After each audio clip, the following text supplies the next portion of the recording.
It's Wednesday, January 22nd, 2025. Welcome to Make It Make Sense. I'm Granthermes. Today on this week's midweek episode, we are talking about the sights and sounds of Trump's second inaugural address and second inauguration ceremony, plus an interview with Deepti Doshi, the former Meta executive and co-director of the social media reform group New Public, which is spearheading a brand new billionaire-free social media movement called Free Our Feeds. It's a really interesting conversation. I think you're really going to enjoy it. It's also timely, given what we saw at the inauguration. So for those of you who didn't watch or didn't listen to Trump's ceremony and speech on Monday, there's a lot to get through, and frankly, we're just not going to have time for all of it. If you want what is essentially a line-by-line breakdown and what I'm calling a reality check on that speech, you can find that on the Make It Make Sense Substack right now. But today, we're going to hit the highlights or lowlights, depending on what you want to call it. For starters, the inauguration was indoors. It was held in the rotunda of the Capitol building because it was cold and snowy in D.C., like a lot of the country right now. But that meant that hundreds of Trump supporters who traveled a long way, in many cases, spent hundreds of dollars on gas or flights or really like surge price gouge level hotel rooms and Airbnbs in Washington, D.C. All those folks were literally left out in the cold. Insert your metaphor here. It was also pretty striking to see the image of Trump in the Capitol building, in the rotunda, in the same place where hundreds of his supporters attacked 4 years ago, believing that the election had been stolen from Trump. The same rotunda where they fought police, where police officers died from their injuries, where pools of blood and pieces of trash and shards of glass were left behind after an attempt to stop the peaceful transfer of power on Trump's behalf. And here we were watching Trump and members of Congress who were there that day sit there and watch a peaceful transfer of power. Aside from that, because the rotunda only fit about 700 people, and I talked about this in an article earlier this week, it wasn't just the cold that likely helped their decision to move the ceremony inside, but also that it would help Trump dodge comparing crowd size, whether that was him talking about his previous inauguration or comparing it to the inaugurations of presidents past. Because if you remember the last time he took office, it was the first big fight over what they were calling then alternative facts. It also allowed Trump to be more selective and exclusive about who got seats and where they were sitting, which is how he's always operated in public life and in his business and personal life. Before he was anywhere near an elected office, Trump was someone who built a brand around supposed elite luxury and exclusivity. He personally hobnobbed with New York socialites, and time again, while he's been in public office, he's been openly enamored with wealthy Americans who've helped curry favor or have flattered him, and he's proved easily flattered by foreign dignitaries, sometimes dictators or authoritarian leaders who have praised him lavishly. He just likes being in those upper echelon circles, or at least feeling like he is. And that meant that it mattered who was sitting around him on the stage in the rotunda. So Trump was joined by his family, of course, J.D. Vance, and his family, of course, the usual dignitaries who were at these things. That's former presidents, former vice presidents, which did include Mike Pence, which was really striking to see. Mike Pence's wife, Karen Pence, the former second lady, did not attend. She's been pretty public about, still being angry with Trump for not saying whether he cared that her husband could have been hauled out and hung on the front lawn of the Capitol 4 years ago. So, yeah, she didn't go. Anyway, former first ladies were there, although Michelle Obama was not there. There was a lot of media coverage about that. So former President Obama showed up solo himself. Members of the Supreme Court were there. Also, Trump's would-be cabinet was there as well, although they had to take a back seat literally, and this was maybe the most striking part of who was on stage next to Trump. Those would-be cabinet members, the most important people in our government for the next 4 years, had to sit in the second row behind tech billionaire CEOs and founders. I am talking about Elon Musk, Mark Zuckerberg, Jeff Bezos, Tim Cook, the CEO of Apple, Sundar Pichai, the CEO of Google, and astonishingly, the CEO of TikTok, Shou Chu, who just a little over a year ago, Trump would have considered to be an enemy of the American state. These men had prime seats, and those seats matter at events like this, not just because they were so limited, but because they were so prominent. Trump wanted the world to see that these men were under his control, or at least they appeared to be. It was a show of the force of influence that these men have on Trump and vice versa, and a clear sign of where Trump's priorities lie. Now, in front of Trump were members of Congress whose spouses weren't able to get seats to this thing, even though several of those tech CEOs were allowed to bring guests, including the wife of Jeff Bezos, who had a prominent seat. And like I said before, a lot of those members of Congress who were now sitting for Trump, giving him standing ovations at certain points in time, were in the Capitol 4 years ago when it was attacked. Many of them spoke up publicly against Trump and said that he was the cause of that attack. And many of them now had just decided that that's not the case. And that's been happening over the last 4 years. But to have them all in the same room, to have them be a part of this process was really, really stunning to see just how far we've come from January 6, 2021 to January 20th, 2025. The hypocrisy there is enough to give you whiplash. Also, for what it's worth here, when we're talking about visuals, Trump wasn't in his usual blue suit and bright red tie. J.D. Vance was in that sort of Trumpian uniform. Trump instead chose to be in a black suit and a black and red tie, which the usual way that Trump is dressed is as much about the branding of Trump, the president, and the Trump presidency, and Trump the man as it is anything else. So I don't really know what it means. Somebody who's better versed in these fashion choices would likely know better, but it is an interesting choice for him not to do that. So at this point, we get through the oath of J.D. Vance, and Trump takes the oath of office on what appears to be a regular Bible. And then also, when you look at an overhead shot, what looks like a God Bless the USA Bible. Those are the ones that Trump sells for $60 to $1,000 for a signed copy online. They include the Bible and then some founding documents of the United States, so the Constitution, the Declaration of Independence, and the lyrics to Lee Greenwood's God Bless the USA, who bragged about Trump swearing the oath on this Bible on Fox News just the night before. Donald Trump puts his hand on the Bible and swears the oath to take care of the country, and he's the 47th president of the United States. I'm hoping it'll be this Bible, which is released tomorrow as a tribute to Donald Trump, the 47th president. It's GodBlessTheUSABible.com. There are only going to be 5,000 of these, and I know he's going to take the oath by putting his hand on several Bibles. He might do this one as well. And weirdly, and somewhat a little bit surprising given Trump's kowtowing to the Christian right, he didn't put his hand on this stack of Bibles when he took the oath of office. Now, it doesn't make the oath any less binding. He doesn't actually have to put his hand on a Bible to become the president. The only reason presidents really do it is because George Washington did it, and former presidents haven't done it in the past. John Adams, the second president, didn't use a Bible. He used a book of law, and Teddy Roosevelt didn't swear on anything. But symbolically, placing your hand on some sort of reverent tome, like a Bible or like a book of law, is meant to be a symbol of good faith and of honesty and of duty, and Trump didn't do that here, and so it's a little odd.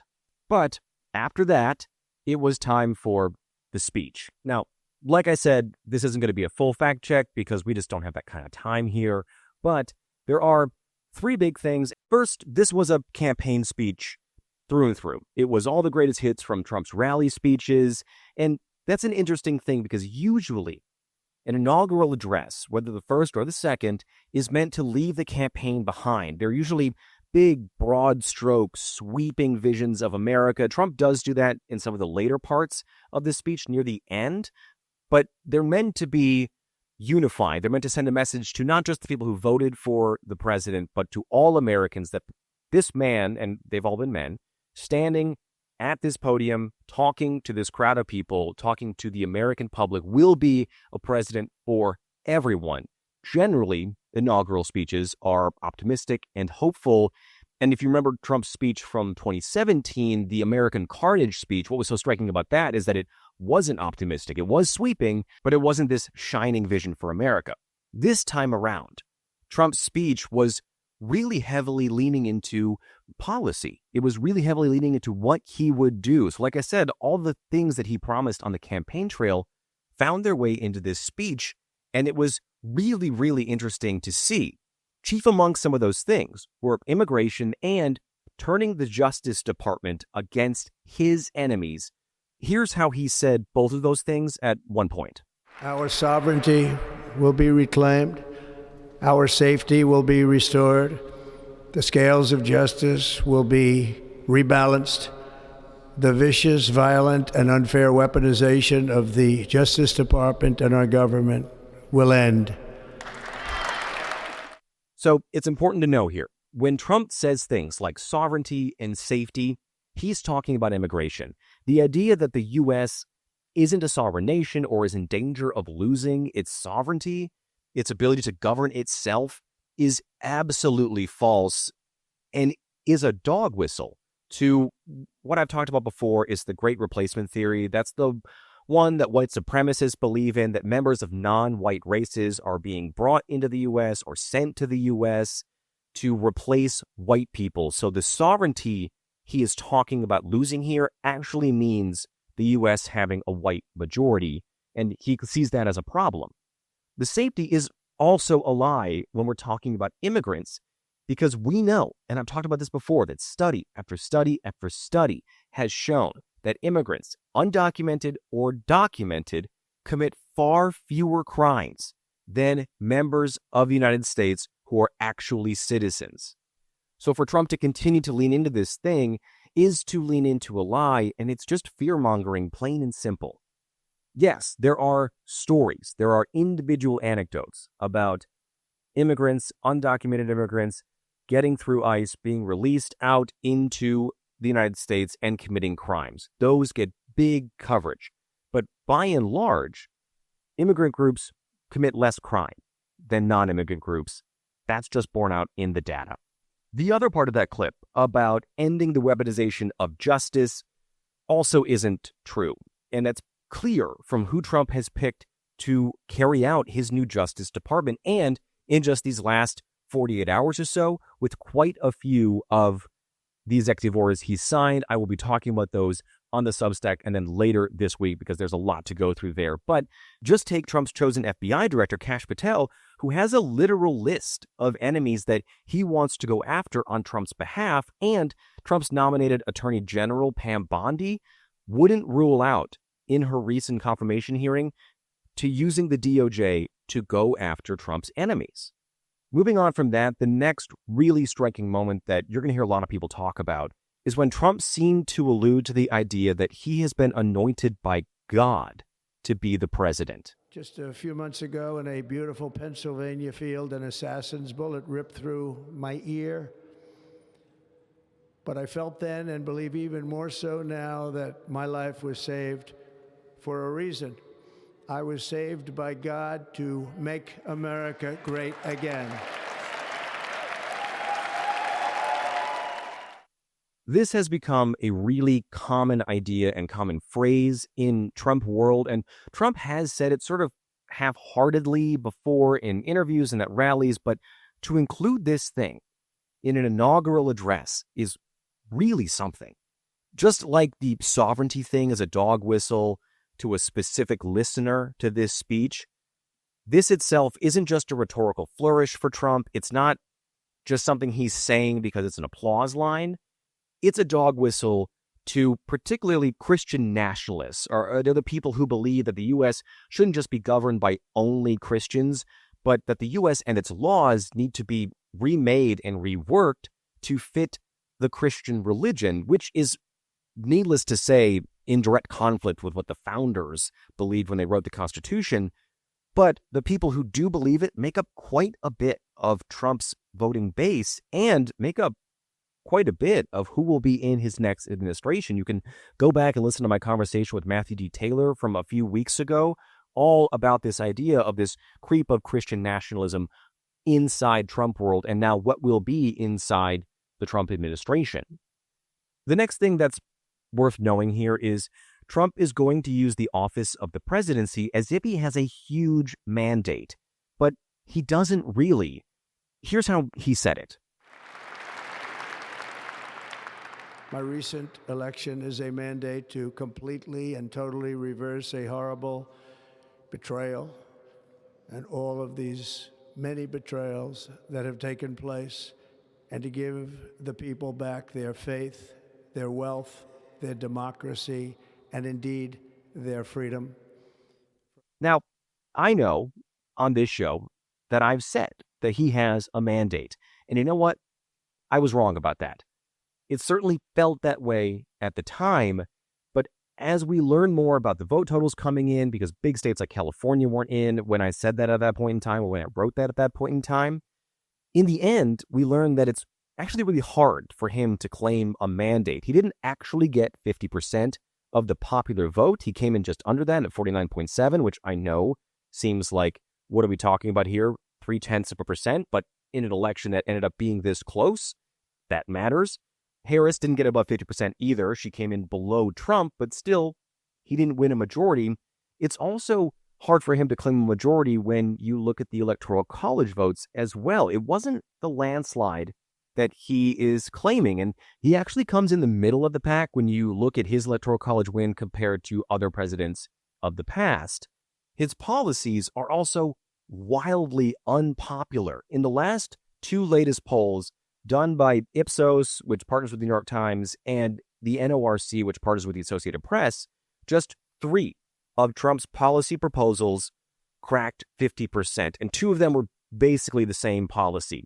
Support for deporting undocumented immigrants who commit crimes, support for deporting all undocumented immigrants, and not taxing tips for tipped wage workers. But after that, nothing else had majority support. So really what he's doing here is trying to force Democrats and force the American people to believe that he has a mandate to get them, if they're Democrats, to do what he wants under believing that story, and also for the American people to support what he's doing under the idea that he has this massive mandate. And he's going to be repeating that over and over and over again, and members of his cabinet and his surrogates and the people that go out and talk for him are going to be repeating that over and over and over again because they want it to feel like he has an obligation to do the things he's doing because he has this mandate. We're going to shift gears now. With those tech billionaires on the stage with Trump, it is pretty clear that they're going to do a lot of what Trump wants them to do. I mean, even in the case of this TikTok ban extension, the CEO of TikTok personally thanked Trump. You can just look at a few examples. So Elon Musk's X, formerly Twitter, is a shell of what it used to be, and really now is just a pro-Trump, pro-Musk propaganda outlet. It's a lot of work to sift through to find some good information there. And just last week, Mark Zuckerberg said that all the Meta platforms, so that's things like Facebook and Instagram, would be doing away with fact-checking.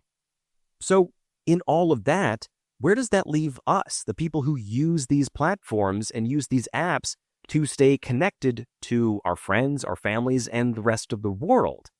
Well, looking for other options is the answer. And that's the whole point of this next conversation with my guest, Deepti Doshi. She's a former Meta executive and the co-director of New Public, a social media reform nonprofit group that has launched a movement called Free Our Feeds. And what they want to do is create a billionaire-free social media alternative across a lot of different platforms, but they're starting with a specific one called Bluesky. You may have heard me talk about that before here. I've got a handle on that already. It's just Granthermes.bsky, and it's like Twitter, kind of, but it lets you pick and choose certain parts of how you want to engage with the app and how you want to engage with their algorithm. And it's on a special thing called an AT protocol, but all you need to know about that is that it just lets you choose how the experience happens. And that's what they want to do across a lot of different platforms. Like I said, I think it's a really interesting conversation. Here it is. I'm assuming you watched the inauguration yesterday? I did. I didn't want to. My husband asked me to turn it off, but I watched it. I did indeed watch it. I watched it at the gym, actually. This thing only had 700 seats, and a lot of those seats in the front row on the stage next to Trump went to these tech billionaires. What were you thinking as you were seeing that? Because there was a lot of coverage of that, a lot of camera shots of those guys, and they're all men sitting there. What were you I thinking? mean, I'm just so curious what you were thinking, what everybody was thinking, because honestly, so much of what I was watching was that, like, who ended up sitting there? Who is he, going to be listening to? And I found it appalling. I don't know how else to describe it, that we, in a democratic fashion, like, voted for this sort of oligarchy where you can kind of pay your way to influence what our public life and the rules upon which we want to live collectively will be governed. You can buy your way a seat at that table today in a way that, in some ways, I think maybe you always could. Like, I'm not suggesting that we lived in a world without that sort of corruption before, but in a way that is just so kind of like blatant, as you're suggesting, like this decision to put those the tech billionaires in front of the cabinet members and right behind the family is just like a striking statement that was done very purposefully and is incredibly worrisome. It was a statement to me, too, about what the internet and what our online spaces have become, in a way where, like, when things like Facebook, when, things before that, MySpace, and when things like Twitter launched, they were, and it did feel this way to me, at least as an early user, that they were these sort of democratizing places. They were about connection. They were about these things. And there was a lot of optimism in that. And that it felt very early internet in that way, too. And now seeing them there and seeing them a part of this, it just seems like these platforms that once were about all that optimism just aren't about that anymore. Am I off base in thinking about it that way? No, I really resonate with what you're saying, Grant. When I joined Facebook, it was right after the Arab Spring, when I also was full of all of this kind of hope and promise of democracy and voices from the margins, kind of getting their place in the public square, and collective power being able to be built against centralized abuse, against centralized kind of power structures that could abuse their power. And I think that the mistake that's been made is that we've allowed them to be kind of governed in these ownership structures where we're optimizing the incentive structure that we're optimizing for our shareholders, billionaires, and the advertisers that kind of fuel that. Is that how you ended up getting to the idea of the free our feeds movement? This idea that we've got Bluesky here, which is this new emerging social media, and it shouldn't be governed by billionaires. So can you explain a little bit about what free our feeds is, where it came from, and how this could work? Yeah. Let me back up a little bit, right? Because it is, there's no silver bullet here. It's not that, like, investing in free our feeds and this ATP protocol that we are behind is the silver bullet to solving everything. In our opinion, there are 4 key pillars that really need to be unlocked. We need business models that are not maximizing for advertisers, but maximizing for the public, and incentive structures that support that. We need governance structures and tools to allow people to be part of the decision-making of how the decisions are being made, what decisions are being made within any one social network so that they truly are serving the public. If there's no way to voice how you want it to operate, it's not democratic, like it's not public. We need design mechanisms. I mean, the news feed, just the design, the like button, the comments, is constructing, binary conversations. So we need to kind of radically imagine what the UX of these platforms could look like so they support healthy conversation, healthy relationality, how you see things on a spectrum, and really center social cohesion or public well-being.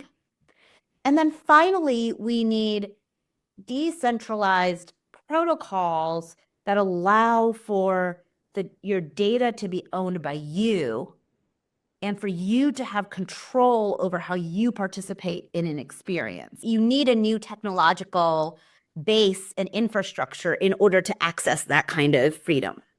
How do we get there? How do we get to that point then? Because it seems like these, and we'll talk about this a little later too, but like that, the Facebooks, the Twitters, the Instagrams, the meta stuff, and then, even TikTok to a certain degree, although where that sits right now is in this weird limbo-ish space, but that there's such juggernauts in giving people what they want and then in controlling those messages. How do we get to the thing that you're talking about?